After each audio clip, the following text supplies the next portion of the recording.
Halo, selamat sore. Kali ini kita bahas tentang hasil pertandingan Timnas Garuda melawan Cina tadi malam, di mana skor berakhir 2-1 untuk kemenangan Cina. Hasil tersebut akan membuat Timnas Garuda semakin menjauh dari posisi kedua yang seharusnya bisa didapatkan apabila Timnas Indonesia memenangi dua pertandingan, yakni melawan Bahrain dan melawan Cina. Kita semua tahu dan kita semua melihat ketika melawan Bahrain, Indonesia berpotensi untuk memenangkan pertandingan. Namun, karena ada pertambahan waktu yang tidak semestinya, di mana timnas Indonesia kebobolan di akhir menit-menit akhir. Namun kali ini yang patut disayangkan adalah ketika kalah terhadap Cina. Padahal secara materi pemain, berdasarkan market value, timnas Indonesia lebih mewah daripada timnas Cina. Nah, kalau menurut saya pribadi, kekalahan ini disebabkan oleh blunder taktik STY. Sebelumnya saya berharap bahwa pemain yang diturunkan STY di babak pertama itu seperti formasi pemain ketika melawan Bahrain, di mana Rizky Ridho, Jay Itzes, Michel Gers di belakang, dan juga Tom Haye langsung diturunkan di menit-menit awal. Kemudian Eliano juga dimainkan di posisi sayap kanan. Namun ketika melawan Cina, saya kaget ketika Eliano tidak dimainkan, bahkan tidak menempati substitusi atau dicoret dari 23 pemain timnas Garuda. Entahlah. Dan hasilnya semua kita tahu, Indonesia kalah. Saya kira ini adalah blunder taktik STY yang memasang pemain seperti bereksperimen di saat-saat krusial yang seharusnya timnas Garuda mendapatkan poin maksimal di situ untuk memudahkan lolos ke Piala Dunia secara langsung di grup C. Namun sekarang sudah semakin berat, apalagi bulan depan yang dihadapi adalah Jepang. Dan tim-tim lain yang menjadi saingannya seperti Arab Saudi, Bahrain, Australia terus mendapatkan poin lebih tinggi daripada timnas Garuda. Selain pemilihan pemain yang saya rasa kurang tepat, STY juga lambat dalam merespon permainan ketika tertinggal. Pada saat babak pertama, timnas Garuda sudah ketinggalan 2-0. Seharusnya ada pergantian secepatnya di situ, di mana Tom Haye dimasukkan. Dan tidak harus menunggu babak kedua. Yang perlu diperhatikan adalah semua tim yang sudah masuk ke ronde 3 ini adalah tidak ada tim yang lemah. Semuanya tim kuat dan berbahaya, termasuk Cina.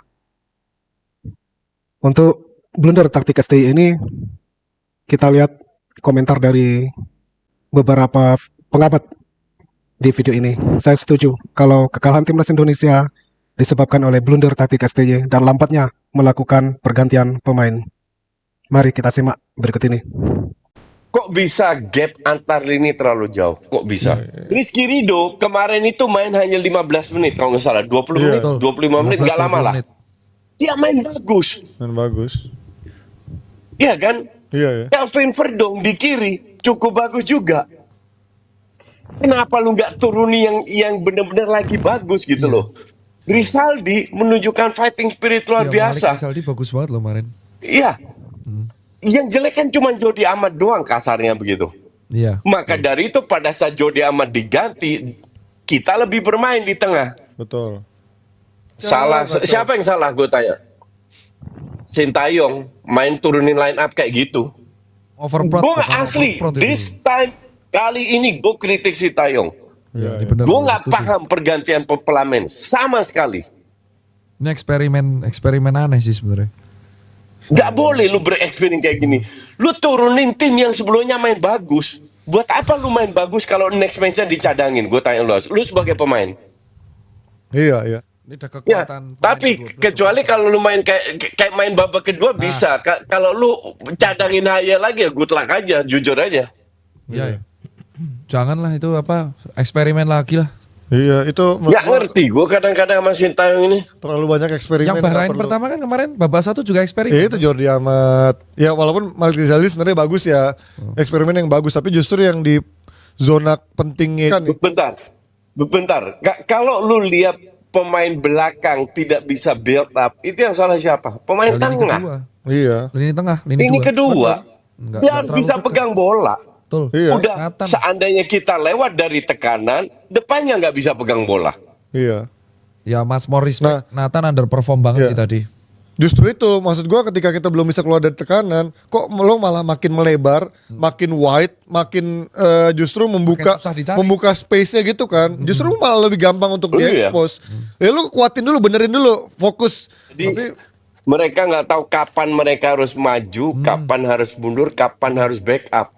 Asumsi kita ini kan punya 2 DM ya, 2 pemain tengah, Ragnar sama itu. Pada saat ini kan cover kiri kanan. Pada saat tadi lihat Ivar Jenner masuk, oke? Ivar Jenner masuk, Ragnar ini harus cover dong ini kan.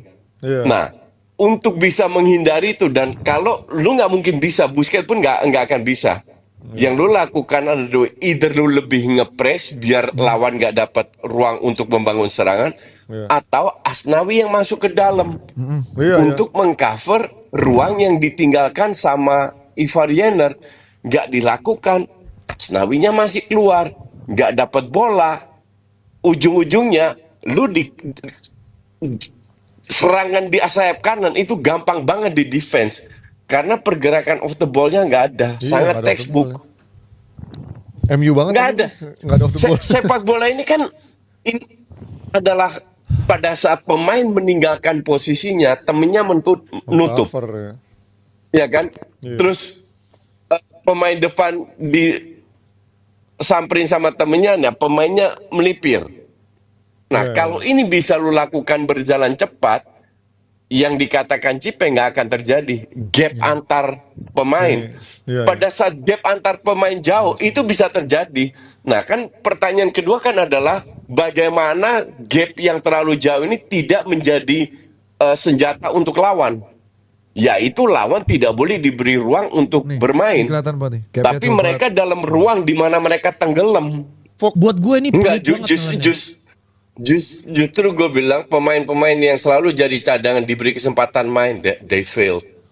Iya. Ya kita Dan di partai lain ini Gini, kita itu cuma selisih 2 poin dibanding rank 2 loh. Asumsi Saudi Bahrain Senin ntar malam. Kalau enggak pun poin 2 dengan rank 3. Jadi tipis semua gitu loh. Dan kita masih ketemu Saudi di kandang, Bahrain di kandang, Cina di kandang. iya. Masih bisa peluangnya masih ada sebenarnya sih. Kalau 3-4 Masih bisa. ada. Itu ya itu di back menurut gue Nggak, jangan nih. diganti dulu lah. Tengah sama back. Gini. Lawan Bahrain, babak kedua kita bisa pegang bola. Iya. Berubah semua. Pas Jode Amat keluar. Iya. Artinya 11 pemain di babak kedua ini kan udah lumayan baik, ya kan? Iya. Ya ini yang harus dipertahanin. Nah, kenapa lu ganti-ganti semua? Udah gitu. 3-4 pemain diganti, posisi ganti. Tom Haye diganti tuh ngaruh banget loh. Ini yang paling parah yang ini sih. Ya ini golnya Patinama sih menurut gue. Ini blunder individual. Blundernya Patinama sih ini.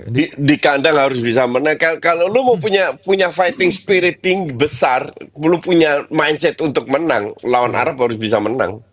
Ya kan benar lawan Di kandang. Memang walaupun timnas Garuda mengalami kekalahan tadi malam melawan Cina, tapi peluang untuk posisi 3 dan 4 itu masih ada.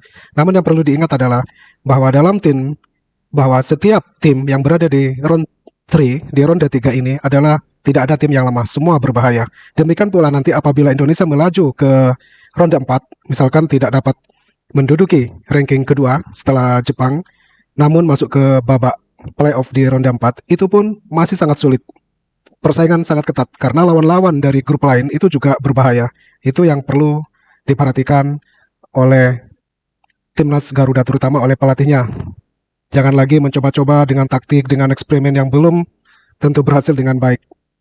Kita semua harap agar STI mendapatkan pola permainan yang telah paten yang menjadi ujung tombak timnas Indonesia. Oke, demikian. Selamat sore.